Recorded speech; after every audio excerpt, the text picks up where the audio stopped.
રાષ્ટ્રપિતા મહાત્મા ગાંધીજીના નિર્વાણ દિન નિમિત્તે તેમને પ્રતિમાને શ્રદ્ધાંજલિ અર્પણ કરવામાં આવી હતી। સુરતના પ્રથમ નાગરિક મેયર, સ્થાયી અધ્યક્ષ, સુરત મનપા કમિશનર સહિતનાઓએ ગાંધીજીની પ્રતિમાને વંદન કરી શ્રદ્ધાંજલિ અર્પણ કરી હતી। 30મી જાન્યુઆરી ગાંધી નિર્વાણ દિને સમગ્ર દેશમાં વિવિધ કાર્યક્રમો યોજાય છે। દેશને આઝાદી અપાવનાર રાષ્ટ્રપિતા મહાત્મા ગાંધીની 30મી જાન્યુઆરીના રોજ ગોડસેએ ગોળી મારી હત્યા કરી હતી। આજે પણ ગાંધીજીના વિચારો આપણામાં જીવિત રહે તે માટે પાઠ્યપુસ્તકોમાં પણ ગાંધીજીના વિચારો રજૂ કરાય છે।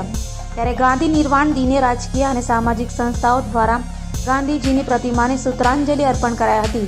ચોક બજાર ખાતે આવેલ રાષ્ટ્રપિતા મહાત્મા ગાંધીજીની પ્રતિમાને સુરતના પ્રથમ નાગરિક મેયર, સુરત મનપા કમિશનર શાલિની અગ્રવાલ, સુરત મનપા સ્થાયી સમિતિ અધ્યક્ષ સહિતનાઓએ વંદના કરી શ્રદ્ધાંજલિ અર્પણ કરી હતી।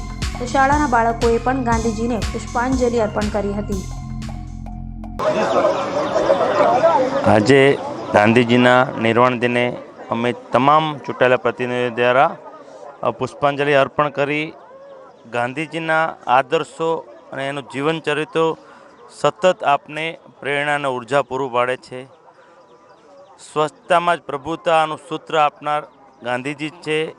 એ સૂત્રને 2014માં આદરણીય નરેન્દ્રભાઈ મોદીએ ઝાડુ લઈને જ્યારે સફાઈ કરી ત્યારે આખો દેશ સ્વચ્છતામાં આગ્રહી બન્યો। અસ્તુ ભારત માતા કી જય।